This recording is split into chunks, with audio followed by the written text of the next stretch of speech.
Magkano daw ba ang budget at ilang araw ang pagstay namin sa Kasiguran, Aurora? Budget reveal tayo sa aming 5 days stay in Kasiguran at kung magkano ang total expense namin sa pagpapagas. Ang fuel tank capacity ng Honda Air Blade ay 4.4 liters. Bago kami umalis ay nagpa-full tank na kami.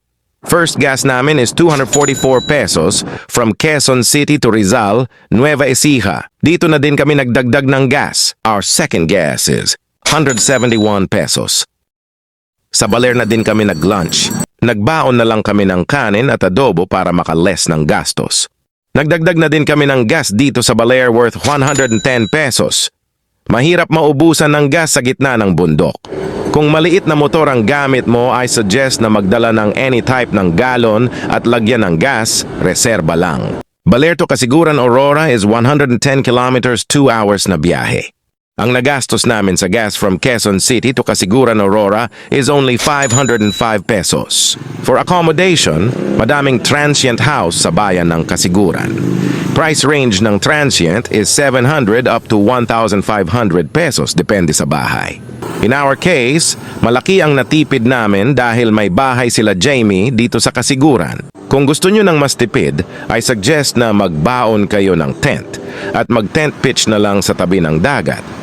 Makakapag-enjoy ka na, makakatipid ka pa. For the resort, pwede kayo magkasapsapan beach, Canawer Beach at Tibu Tedal Pool.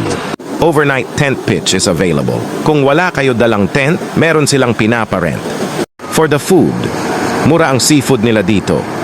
May mga nagtitinda ng isda sa daan naka-tricycle sila. Mas makakatipid compared pag sa palengke ka bumili. Sa mga gusto pumunta ng Kasiguran, Aurora via commute, may mga bus sa Cubao going to Baler, then bus again from Baler to Kasiguran. Medyo may pagkamahalan din ang commute, lalo ba pag mag-iikot na sa Kasiguran dahil mahal ang singil ng mga tricycle. May friend akong nagpaparent ng van, pick up door to door. Mas makakamura kayo at less hassle na din. Pwede pa kayo ihatid sa mga tourist attractions sa Kasiguran, Aurora. If you're interested, leave a comment.